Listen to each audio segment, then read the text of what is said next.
ఓం శాంతి. ఓం శాంతి. ఓం శాంతి. అందరూ బాబా స్మృతిలో ఉన్నారా? ఈరోజు శివబాబా చెప్పిన ఇంపార్టెంట్ పాయింట్స్. స్వయం పురుషార్థం కొరకు లేక ఇతరుల ఉన్నతి కొరకు ఏ రెండు శక్తులు చాలా అవసరం, వీటి కొరకు ఏవి స్మృతిలో ఉంచుకోవాలి. స్వయం పురుషార్థం కొరకు లేక ఇతరుల ఉన్నతి కొరకు రెండు శక్తులు చాలా అవసరం అని, అవి కంట్రోలింగ్ శక్తి మరియు ఆత్మిక శక్తి.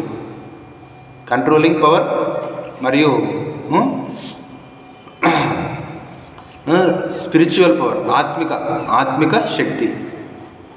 కంట్రోలింగ్ పవర్ కొరకు ఏ కర్మ చేస్తున్నా శుద్ధము మరియు అశుద్ధము, సత్యము మరియు అసత్యము, స్మృతి మరియు విస్మృతి, వ్యర్థము మరియు సమర్థ సంకల్పాలు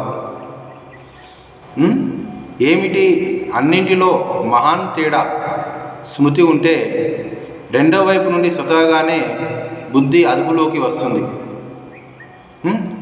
ఏమిటి? అన్నింటిలో మహాన్ తేడా ఉంటే, మహాన్ తేడా స్మృతి ఉంటే, ఈ రెండిట్లో ఇవన్నిట్లో ఏది శుద్ధము, ఏది అశుద్ధము, ఏది వ్యర్థము, ఏది సమర్థము, సత్యం ఏది, అసత్యం ఏది, ఇవన్నిట్లో తేడా అనేది ఏదైతే మనకు గుర్తుంటే రెండవ వైపు నుండి స్వతహాగానే బుద్ధి అదుపులోకి వస్తుంది. ఒకవేళ మహాన్ తేడా మరియు మహామంత్రము అనగా బాబా స్మృతిలో ఉంటే బుద్ధిని అదుపులో పెట్టడం శ్రమ ఉండదు, సహజమవుతుంది. మహామంత్రం అనగా మన్మనాభావ మంత్రం ఉంటుంది. మరియు అదేవిధంగా ఈ మహాన్ తేడా కూడా మనకు అర్థం చేసుకోవాలి. ఏది వ్యర్థము, ఏది సమర్థము, ఏది సత్యము, ఏది అసత్యము, ఏది శుద్ధము, ఏది అశుద్ధము, దీని తేడా మనకు తెలిసి ఉండాలి అని బాబా చెప్తున్నారు. అప్పుడు బుద్ధి అదుపులోకి వస్తుంది. మరియు మహామంత్రం వచ్చేసి మన్మనాభావ. ఈ మహామంత్రం బుద్ధిలో ఉండటం ద్వారా బుద్ధి యొక్క సంబంధము పవర్ హౌస్తో ఉన్న కారణంగా ఆధ్యాత్మిక శక్తి వస్తుంది. కనుక మహామంత్రము మరియు మహాన్ తేడా రెండింటినీ స్మృతిలో ఉంచుకొని జ్ఞాననేత్రాన్ని నడిపించడం ద్వారా సఫలత వస్తుంది. మహాన్ తేడాన్ని మనము బుద్ధిలో ఉంచుకోవాలి. మరియు అదేవిధంగా మహామంత్రం కూడా మనము మనస్సులో ఉండాలి. ఎప్పుడైతే ఈ రెండు ఉంటాయో మనకు ఆటోమేటిక్గా జ్ఞాననేత్రం అనేది తెలుసుకొని సఫలత అనేది వస్తుంది అని బాబా చెప్తున్నారు. నెక్స్ట్ పాయింట్, విజయమాలలో తీసుకువచ్చే విధానం ఏమిటి?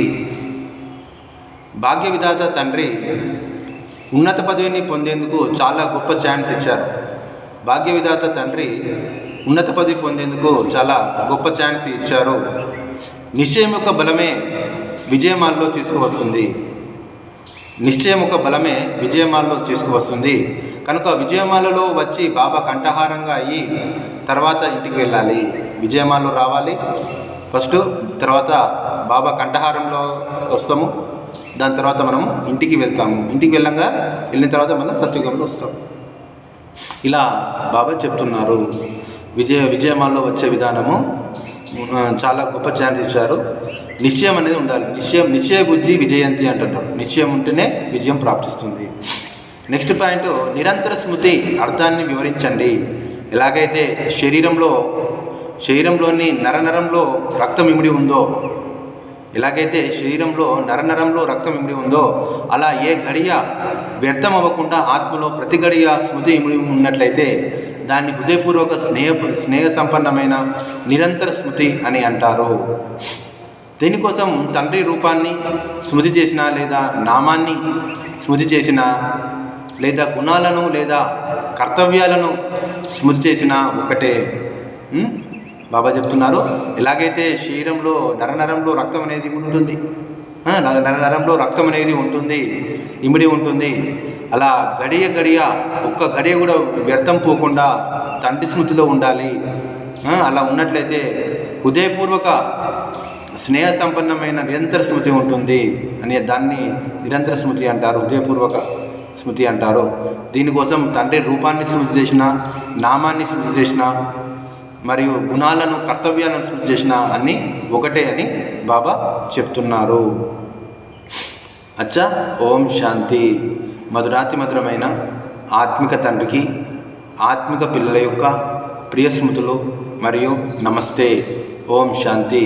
ఈరోజు సమానం వచ్చేసి నేను విజయమాల ఆత్మను, నేను విజయమాల మణిని అనుకోవచ్చు, ఏ విధంగా అనుకోవచ్చు. నేను విజయమాల మణిని. ఈ సమానం 10 సార్లు రాయాలి. రోజంతా అభ్యాసం మననం చేయాలి. ఓం శాంతి.